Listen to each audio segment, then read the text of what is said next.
kita beristighfar terlebih dahulu. Astagfirullahalazim, astagfirullahalazim, astagfirullahalazim. A'udzu billahi minasy syaithanir rajim. Bismillahirrahmanirrahim. Alhamdulillahi rabbil alamin. Ar-Rahmanir Rahim. Maliki yaumiddin. Iyyaka na'budu wa iyyaka nasta'in. Ihdinas siratal mustaqim. Siratal ladzina an'amta 'alaihim ghairil maghdubi 'alaihim waladdallin. Amin. Bismillahirrahmanirrahim. Qulillahumma malikal mulki tu'til mulka man tasya' wa tu'izzu man tasya' wa tuzillu man tasya' biyadikal khair innaka ala kulli syai'in qadir. Tulijul laila fin nahari wa tulijun nahara fil lail wa tukhrijul hayya minal mayyiti wa tukhrijul mayyita minal hayy wa tarzuqu man tasya'u bi khairi hisab. Allahumma innaka ta'lamu anna hadhil qulub qad ijtama'at ala mahabbatik wa taqat ala ta'atik wa tawahhadat ala da'watik wa ta'ahadat ala nusrati syari'atik fawastikillahumma rabitaha wa adim muddaha wahdiha subulaha wamla'ha binurikal ladzi la yahbu wasra suduraha bifaidil imani bik wa jamilit tawakkuli alaik wa ahyiha bima'rifatik wa amitha ala syahadati fi sabilik innaka ni'mal maula wa ni'man nasir. Allahumma amin. Wa sallallahu ala sayyidina Muhammad wa ala alihi wa sahbihi wa sallim. Subhana rabbika rabbil izzati amma yasifun wa salamun alal mursalin walhamdulillahi rabbil alamin. Assalamualaikum warahmatullahi wabarakatuh.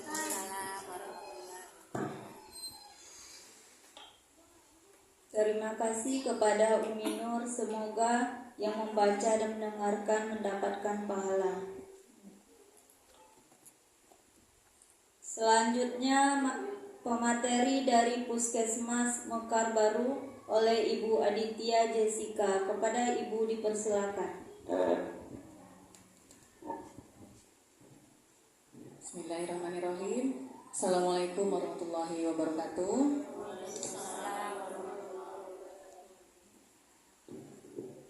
Saya di atas ya Bu ya. Amin. Wassalatu wassalamu ala asrofil anbiya wal mursalin wa ala alihi wa ashabihi rasulillah ajmain. Alhamdulillah ya Ibu-ibu ya. Pagi ini saya mendapatkan kehormatan nih dari pihak sekolah untuk mengisi kegiatan parenting ibu-ibu.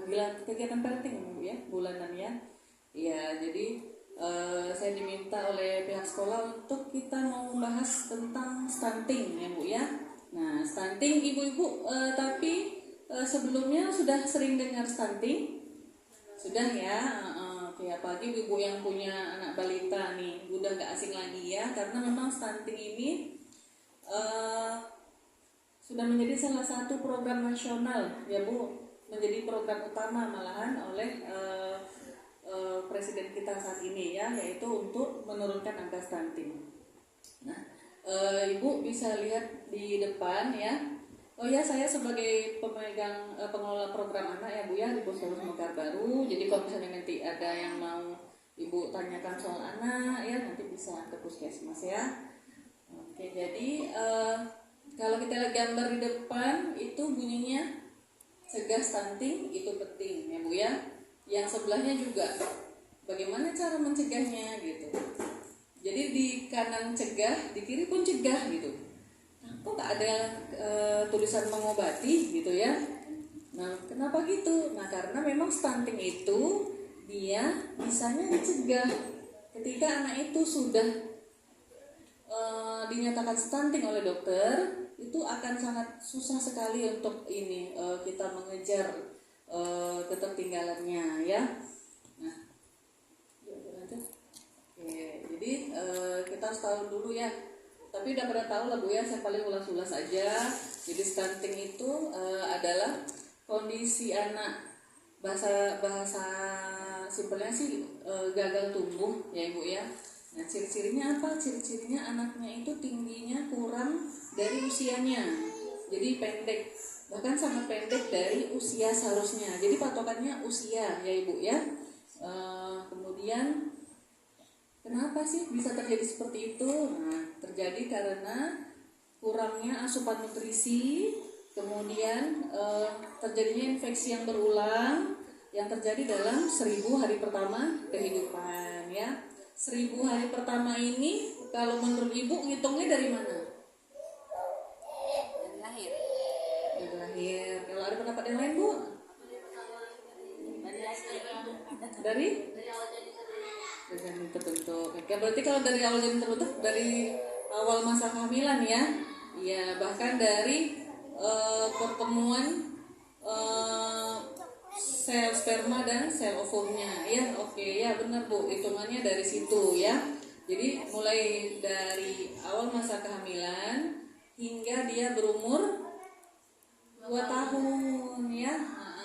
2 tahun itulah yang disebut 1000 hari pertama dalam kehidupan kita ya. Nah, tapi apakah semua balita pendek itu stunting? Nah, jadi yang perlu kita ketahui, tidak semua anak yang pendek itu stunting gitu. Ada yang memang dia pendek karena memang bawaan genetiknya ya. Ada juga yang memang yang pernah saya tahu ya, ada kelainan, memang ada kelainan pada ginjalnya, tapi hanya pengaruh ke ukuran tubuh. Tapi soal otak, masya Allah gitu ya, bisa hafiz Quran ya, pintar pokoknya. Kemudian tidak semua yang pendek itu stunting, sehingga perlu dibedakan oleh dokter anak. Tetapi anak yang stunting itu pasti pendek ya. Nah, kenapa sih dia bisa jadi program prioritas dalam program nasional kita?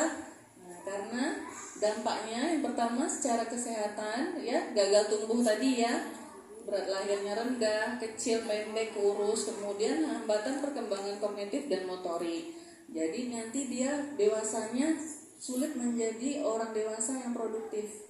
Seperti itu ya. Kemudian yang B, gangguan metabolik pada saat dewasa. Jadi memperbesar risiko penyakit tidak menular. Jadi seperti diabetes, obesitas, stroke, kemudian penyakit jantung dan yang lainnya.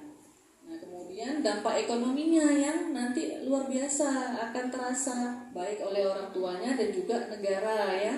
Karena anak yang stunting itu akan kesulitan untuk menjadi orang dewasa yang produktif, sehingga ketika dewasanya yang seharusnya dia sudah mandiri, dia bisa berkeluarga, dia bisa harusnya dia bisa menjaga orang tuanya di saat tua gitu. Nah, itu dia tidak bisa lakukan gitu. Karena itu tadi ya, penyebab stunting itu yang 3 besar tadi Bu ya, ada gambar di awal tadi ya. Pertama, asupan kalori yang tidak adekuat. Nah, asupan kalori yang tidak adekuat ini ada beberapa kategori nih gitu.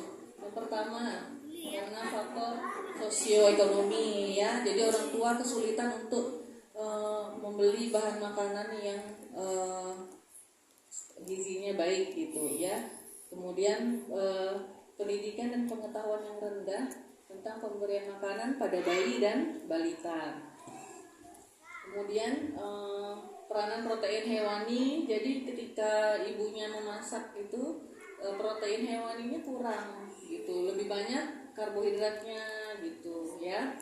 Nah, kemudian penelantarannya berarti orang tuanya memang berarti pola asuh lah gitu ya. Ketika memberi makan ya anaknya nggak mau makan ya udah gitu, padahal sebagai orang tua memang ada anak-anak yang dia itu sulit untuk makan gitu ya, kayak kok anak ini nggak ada laparnya gitu kan, atau misalnya anaknya itu pagi maunya jajan aja nggak mau makan, oh ya udah biarin aja lah jajan aja gitu, udah dibiarin dengan jajanannya sehingga anaknya nggak mau makan, ya udah gitu, nanti dia kalau lapar makan sendiri, ya nggak seperti itu gitu. Kemudian pengaruh budaya dan ketersediaan bahan makanan setempat. Tapi kalau insya Allah kalau Tanjung Pinang kita bahan makanan kaya ya Bu ya, ada semua ya. Oke.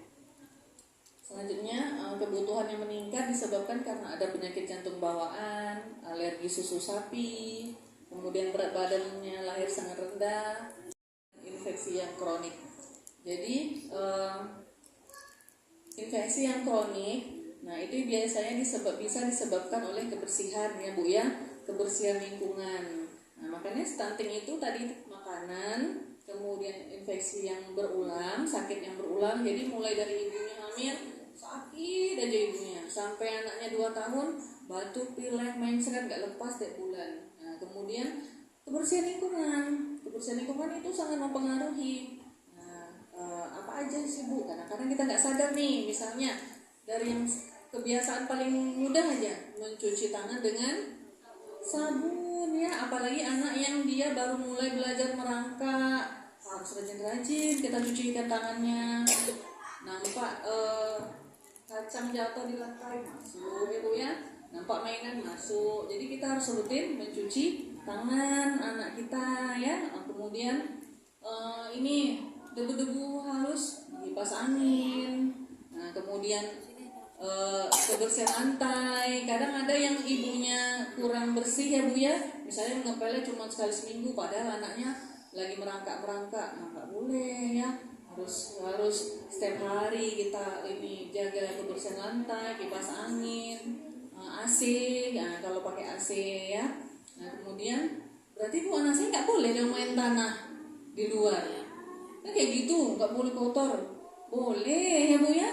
Nanti kalau misalnya semuanya nggak boleh, akhirnya tidak ada rangsangan motorik halusnya ya. Boleh mau main tanah boleh, mau main misalnya nggak mau tanah Bu kotor, maunya kacang misalnya biar remes-remes kacang boleh gitu kan. Yang penting habis itu segera kita cuci tangannya ya Ibu ya. Nah kemudian kalau kebersihan yang tidak terjaga tadi, yang kita tahu setiap anak sakit pasti tidak mau makan ya Bu ya. Nah itu makanya itu salah satu jadi faktor pencetus stunting. Oh ya ada sedikit Bu pesan dari sponsor ya. Nah jadi salah satu usaha kita pemerintah itu untuk mencegah stunting itu adalah ketika bayi baru lahir itu bayinya langsung diperiksa kadar hormon tiroidnya. Namanya itu pemeriksaan screening hipotiroid kongenital atau disingkat SHK ya Bu ya.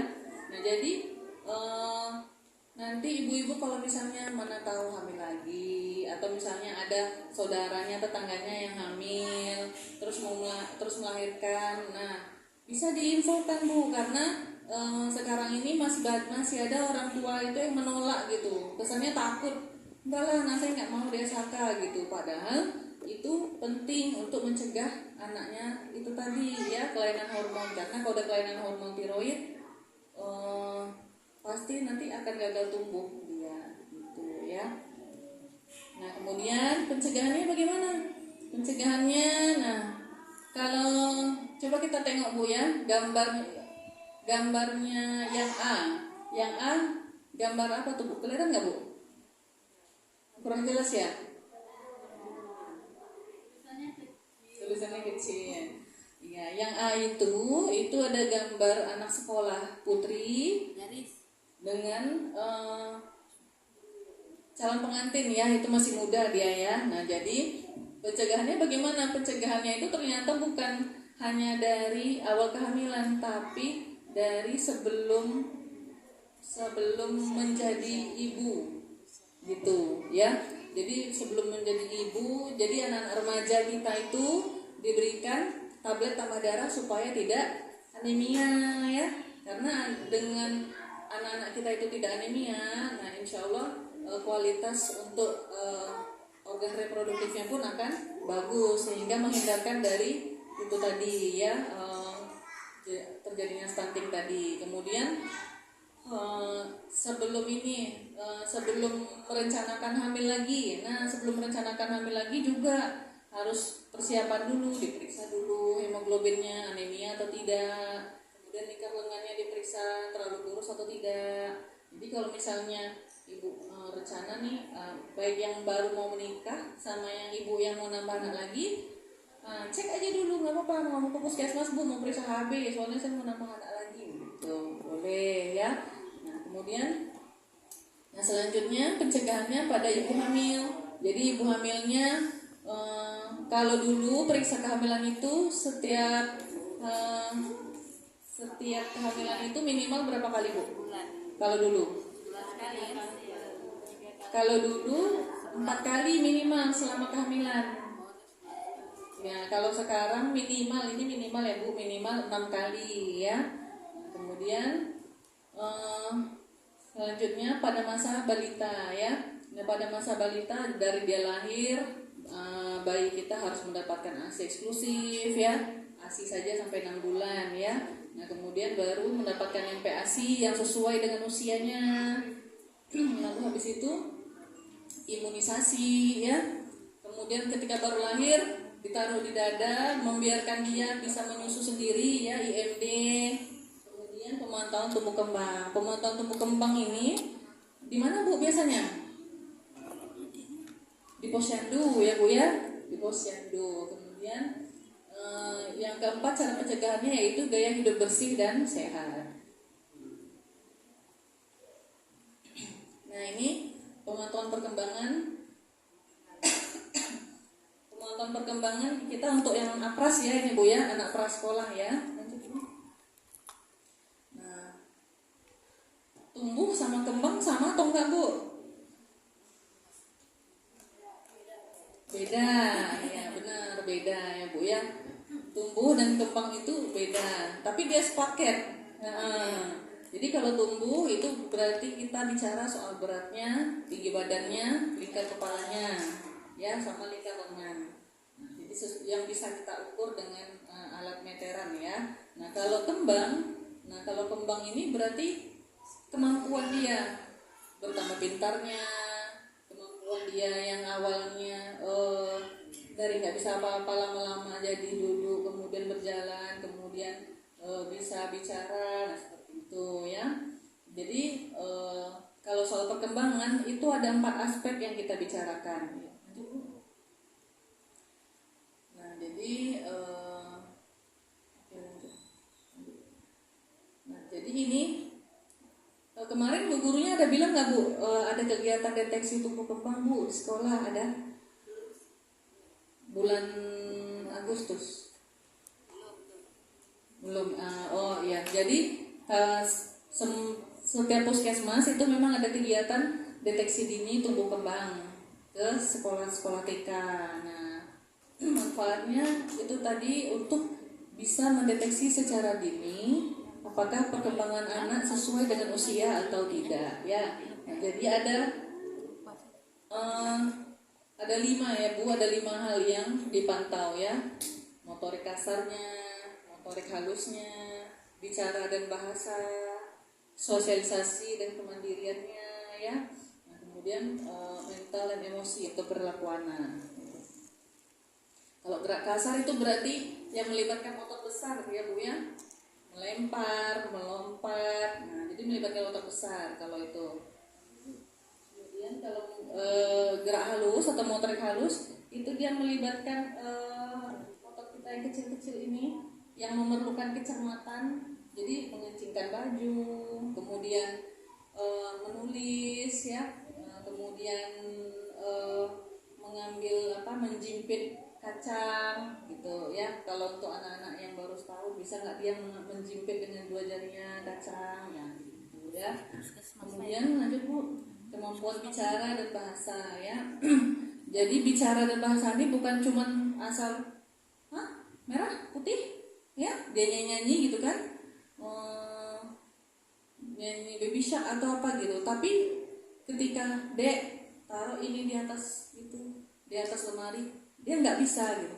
Itu termasuk salah satu gangguan bicara dan bahasa ya. Jadi selain mengeluarkan suara, dia harus bisa merespon bahasa suara yang datang ke dia gitu ya.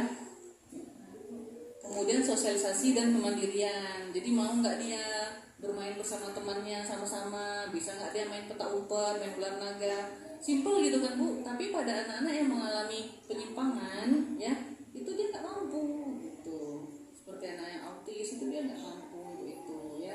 Kemudian kemandirian. Nah kemarin pas saya kesini adalah beberapa anak yang pakai kancing bajunya belum bisa gitu, tapi setelah kita ajarin bisa. Nah berarti nanti kemarin tadi dipesan ibunya, bundanya di rumah memberikan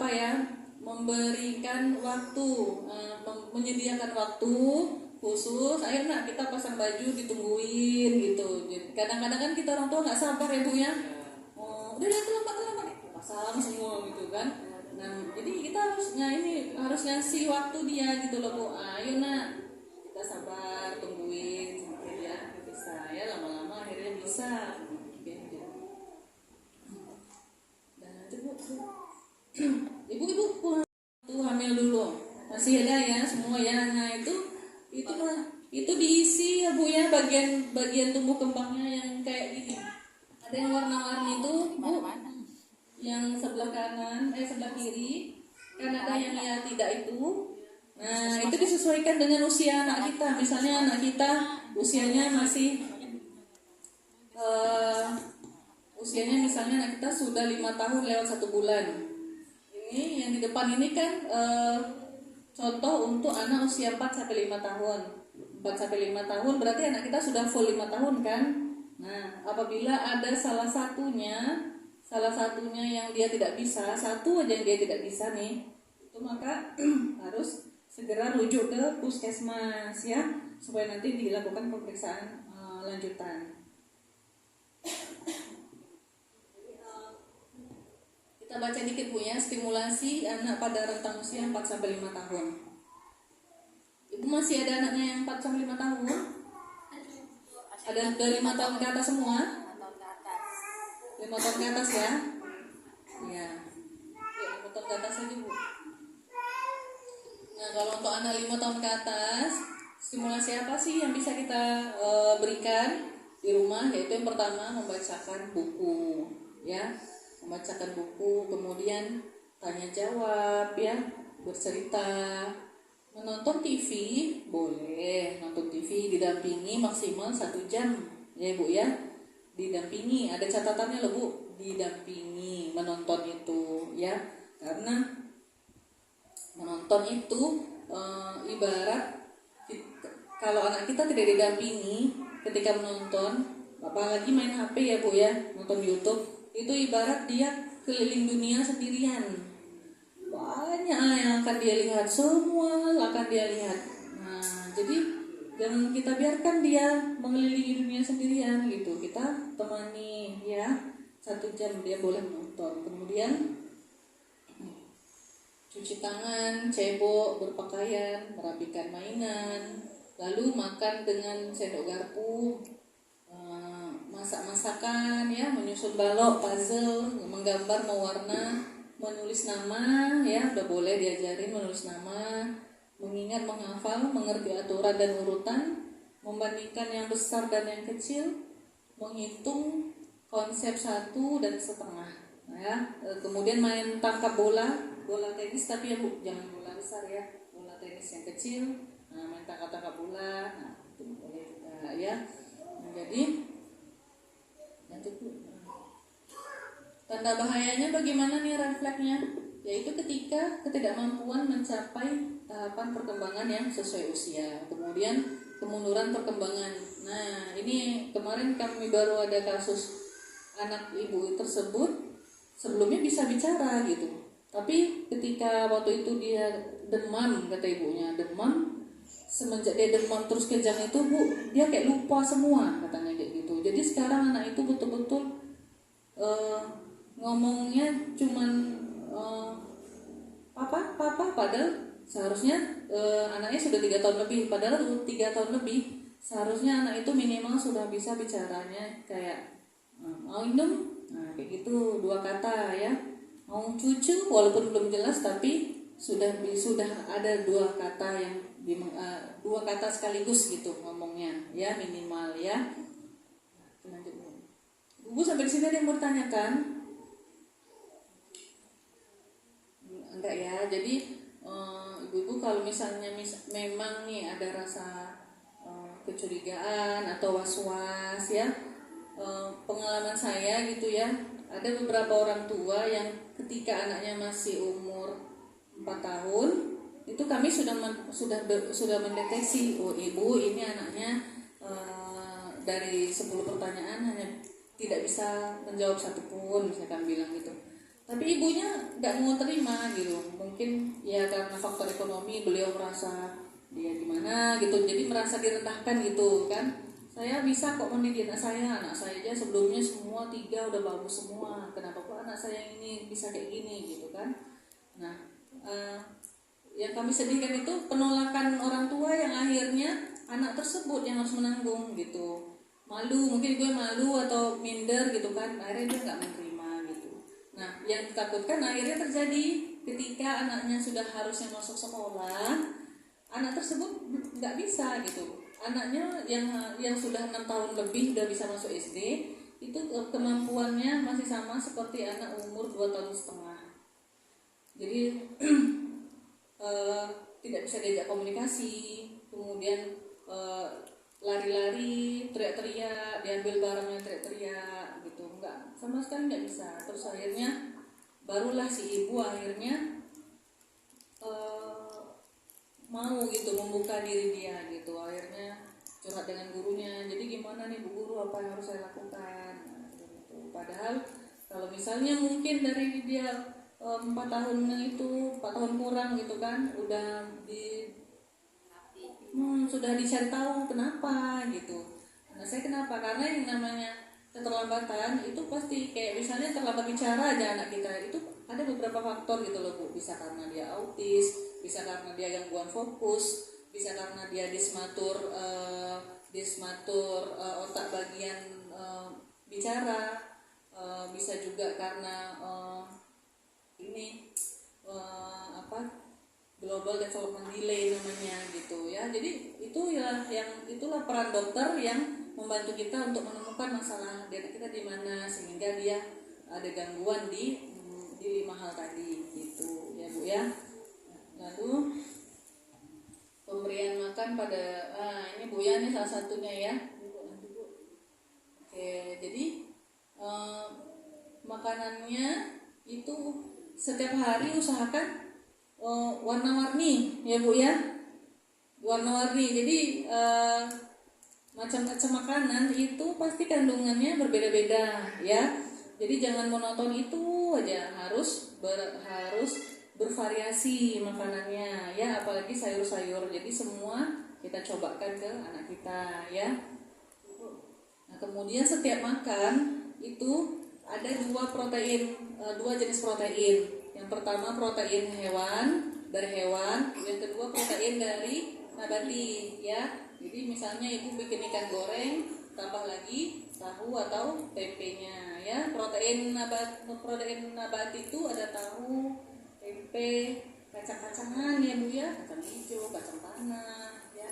Nah itu, jadi setiap makan harus diusahakan ada 2 macam itu ya. Lalu nggak kelihatan ya Bu ya. Ya Bu, lanjut Bu. Oke, nah gula, garam dan lemak.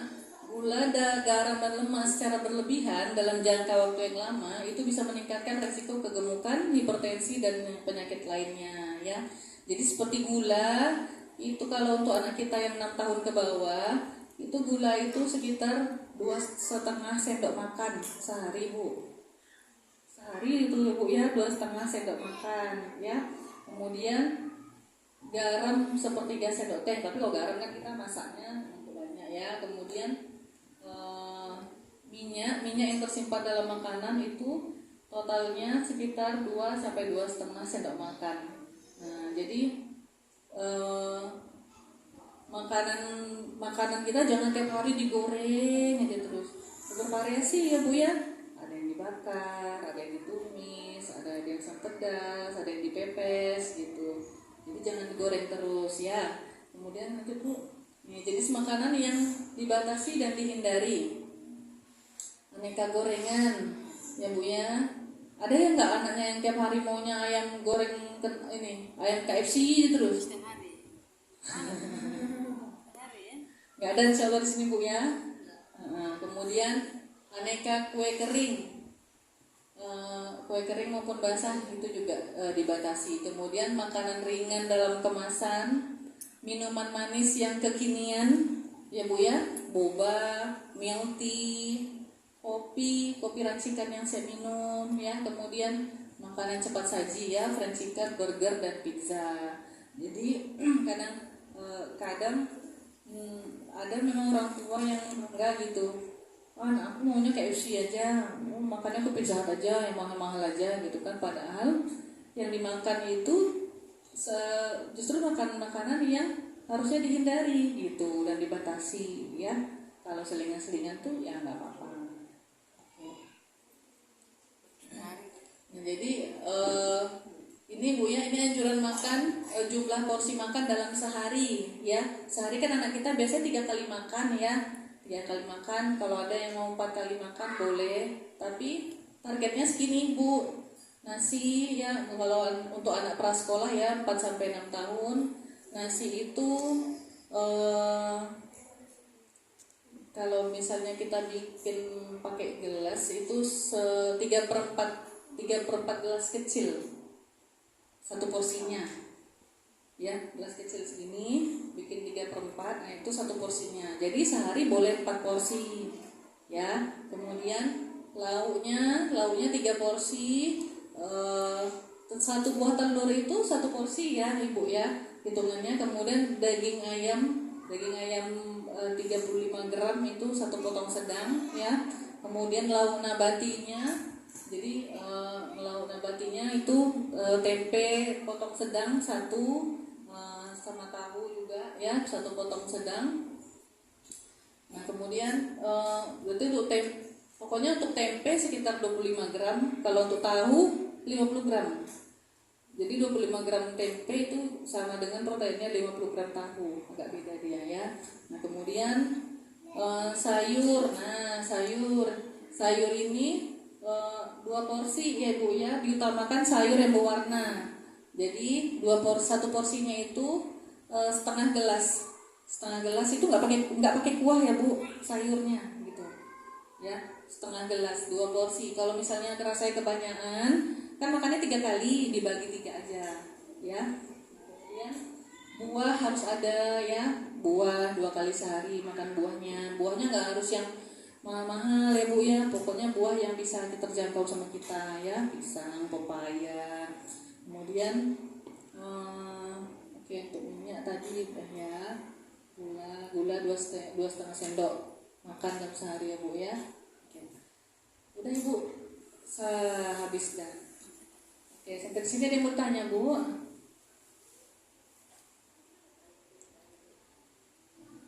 Ada yang susah makan anaknya Bu?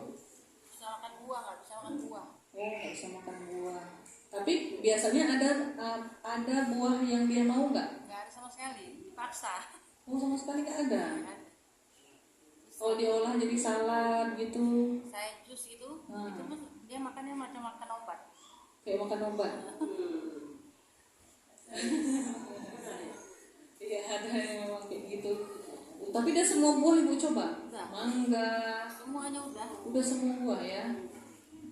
Berarti Lagi latihan lagi latih. Ya. Karena saya susah makan sayur. Iya sayur. Jadi sayurnya harus dipotong. Padahal udah kelas 1 SD sayurnya tuh harus dipotong kayak makan anak bayi itu loh Bu. Digunting-gunting biar kecil jadi dia nggak terasa. Gitu jadinya. Iya tapi itulah tantangan seorang ibu ya Bu ya. Capek, lelah kita, apalagi yang misalnya ada pula bekerja di luar lagi gitu ya. Nah, tapi diniatkan semuanya bilang ta'ala ya, mudah-mudahan besar jadi sukses ya, jadi amal jariah buat kita ya. Oke. Oke. Skip Bu ya, tidak ada pertanyaan lagi ya. Begitu saya kembalikan ke moderator. Terima kasih kepada Ibu yang sudah memberikan materi hari ini. Semoga bermanfaat untuk kita semua. Saya selaku MC minta maaf jika ada kesalahan. Kita tutup dengan wassalamualaikum warahmatullahi wabarakatuh. Waalaikumsalam.